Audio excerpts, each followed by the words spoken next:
আসসালামু আলাইকুম, welcome to our channel cooking by Nitu. আজকে রান্না করব মজাদার চিংড়ি মালাইকারি। এই রান্নাটা অনেকে অনেকভাবে করে, তবে আজকে আমি চেষ্টা করেছি চিংড়ি মাছের স্বাদ এবং গন্ধ বজায় রেখে সিম্পল ওয়েতে ট্রেডিশনালি যেভাবে মালাইকারি করে থাকে ঠিক সেভাবে করার জন্য। তো আমি এখন চিংড়ির মালাইকারি করার জন্য একটা ফ্রাইং প্যানে পরিমাণ মতো তেল নিয়ে নিলাম। তেলটা একটু গরম হলে একটা তেজপাতা চিড়ে দিয়ে দিলাম। এবার দিব 1/2 ইঞ্চি সাইজের 2টা দারচিনি, 3-4টা এলাচ। এগুলো একটু তেলের সঙ্গে 30 সেকেন্ডের মতো ফ্রাই করে নিব। এই সময় চুলার আঁচটা লো থাকবে। এখন দিয়ে দিচ্ছি পেঁয়াজ কুচি 1/3 কাপ পরিমাণ। পেঁয়াজটা আমরা একটু ভেজে নিব।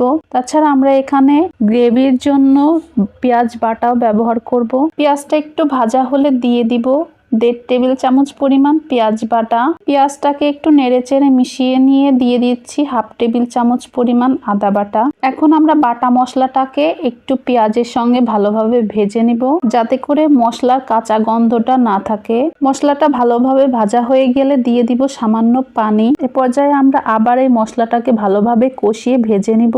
যখন মশলা থেকে তেল উঠা শুরু করবে তখন আমরা গুঁড়া মশলা অ্যাড করব। এখন দিচ্ছি 1 টেবিল চামচের থেকে সামান্য বেশি মরিচের গুঁড়া। ঝালটা যার যার পছন্দ মতো দিতে পারেন। ভাজা জিরার গুঁড়া দিব 1/2 টেবিল চামচ। এখন দিচ্ছি 1/2 টেবিল চামচ পরিমাণ ধনিয়ার গুঁড়া, 1/4 চা চামচ হলুদের গুঁড়া। যেহেতু গুঁড়া মশলা দিয়েছি এজন্য দিয়ে দিলাম কিছুটা পানি। এখন সবকিছু নেড়েচেড়ে একটু মিশিয়ে ভালোভাবে কষিয়ে মশলাটাকে ভেজে নিব। চিংড়ি মাছের নিজস্ব একটা গন্ধ এবং স্বাদ থাকে, এজন্য আমি এখানে অল্প মশলা ব্যবহার করার চেষ্টা করেছি। মশলাটাকে ভালোভাবে কষানোর জন্য আমি আবার এখানে কিছুটা পানি দিয়ে দিলাম। এই মশলাটাকে আমরা আবার ভালোভাবে ভুনা করব যতক্ষণ পর্যন্ত মশলা থেকে তেলটা ওঠে। মশলাটা ভালোভাবে ভুনা হয়ে তেল ওঠা শুরু করেছে।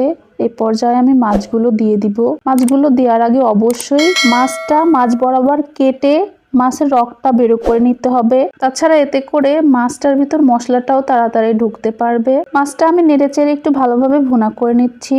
তাছাড়া চিংড়ি মাছ হতে বেশি সময় লাগে না, 2-3 মিনিটের মধ্যেই চিংড়ি মাছ ভালোভাবে হয়ে যায়। আর চিংড়ি মাছ অতিরিক্ত রান্নার ফলে কিন্তু চিংড়ি মাছ রাবারি টাইপ হয়ে যায়। এই জন্য মাছটা ভালোভাবে ভুনা করে নিতে হবে যাতে মাছের মধ্যে সব মশলা যায়। মাছটা ভুনা হয়ে এসেছে। এখন আমি ফ্রেশ নারকেলের দুধ দিয়ে দিচ্ছি। এখানে আমি 800 গ্রাম চিংড়ি মাছের জন্য 1.5 কাপ পরিমাণ নারকেলের দুধ দিয়েছি।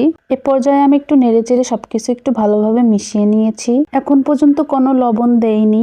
নারকেলের দুধটা দেওয়ার পরে এখন আমি লবণটা অ্যাড করলাম। তবে আপনারা চাইলে মশলার সঙ্গে কিছুটা লবণ অ্যাড করে পরবর্তীতে নারকেলের দুধ দেওয়ার পরে আবার লবণটা চেক করে নেবেন।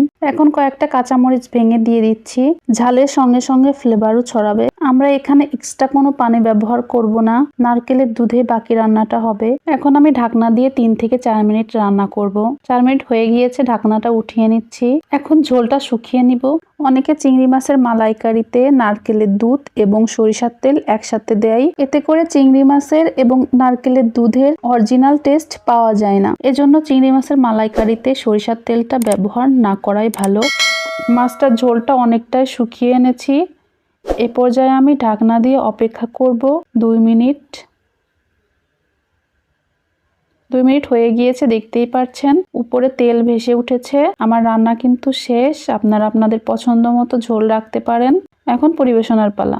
যারা চিংড়ি মাছ খেতে পছন্দ করেন তারা একবার হলেও এভাবে ট্রাই করবেন। আশা করি আপনাদের ভালো লাগবে।